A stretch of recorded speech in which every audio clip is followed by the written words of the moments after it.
To SABC reporter Crisalda Lewis, who is at the mine in Langlaagte. Just a warning that some of the pictures coming through might upset sensitive viewers.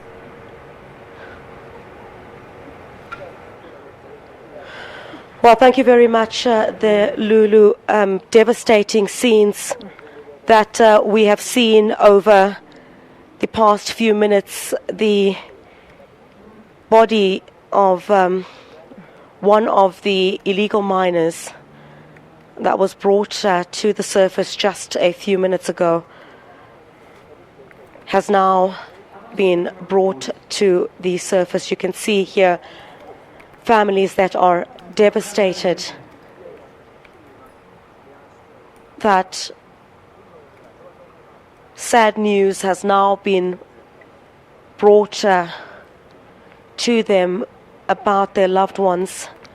It's been a devastating wait for these families.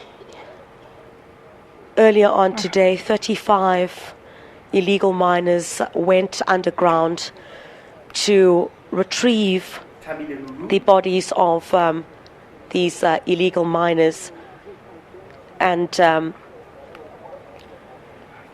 after several hours they've now emerged.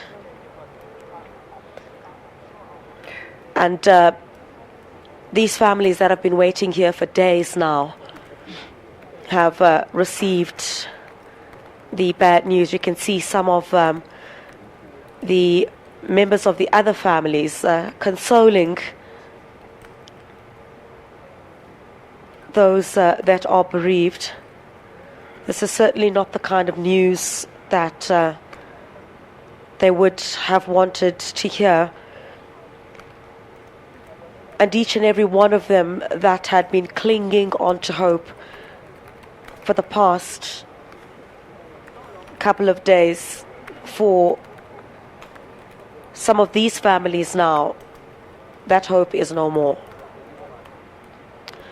If you're just joining us on SABC Channel 404, breaking news: the bodies of the illegal miners have been brought to the surface. You recall, of course,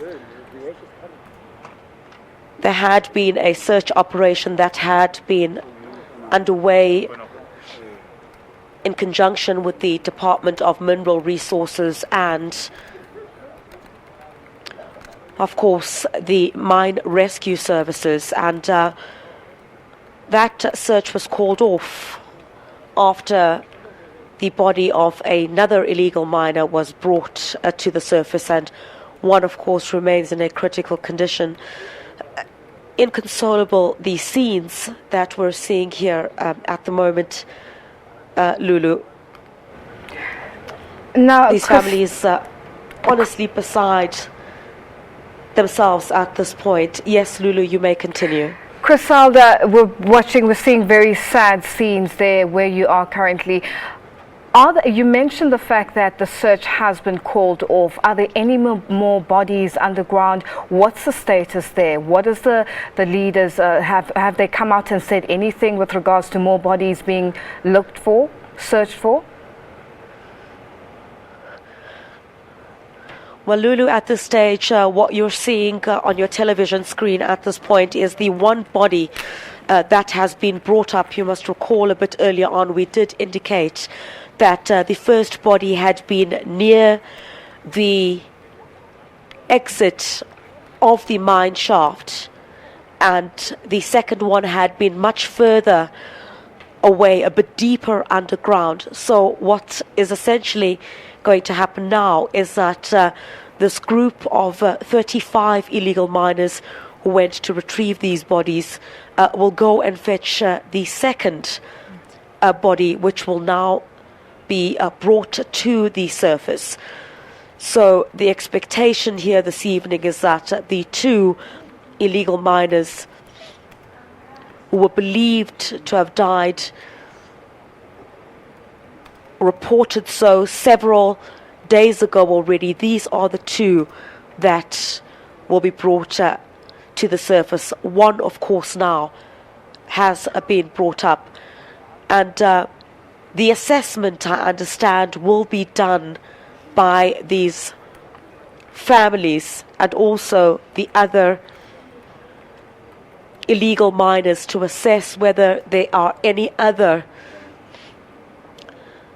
illegal miners underground at this stage. There's no telling. You must recall, Lulu, that there had been no confirmed number of the exact amount of illegal miners that had been underground. And at any given time, we understand there are more than 200 illegal miners who are underground in this particular mine. So some of those who surfaced, luckily alive, over the past couple of days are not part of the team that had been trapped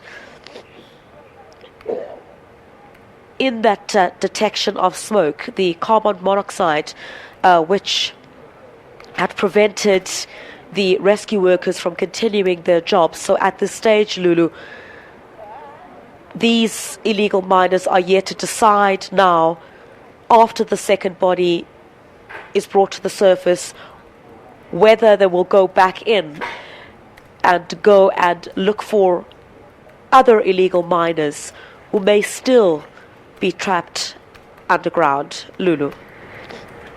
Now, Crisalda, with regards to the 35 illegal miners who have been bringing up the bodies of the illegal miners who have been deceased, what will happen afterwards? Once they've decided whether they will go back, will they be allowed to go back underground to search for more illegal miners who might have succumbed to the smoke inhalation or who might have passed on? What exactly is the situation? Any indication? Lulu, I'd like to believe that the police are fully aware that these 35 illegal miners had gone underground after what they termed as the failure of the Department of Mineral Resources and the rescue teams. So they had been able to go down underground and retrieve these bodies without any hindrance from the South African Police Service. This is also quite widely reported on South African television this evening, so there is certainly no way that they're unaware of the fact that these illegal miners had gone down to retrieve these bodies. So I don't think there'll be any hindrance moving forward at this stage, because what these families are essentially saying is they've been vindicated. They did inform authorities that there were bodies that remained underground, and they're saying those calls, those warnings were not heeded, and they said they would go down themselves to go and retrieve these bodies. Crisalda, so we're not expecting much. Yes, Lulu. Sorry, I was just going to say that we will come back to you as the evening progresses, because I'm sure you're going to get more information with regards to the situation there and what's going to happen going forward. And we would like to get more information, so we will come back to you later in the program. Time now for a short break. More news when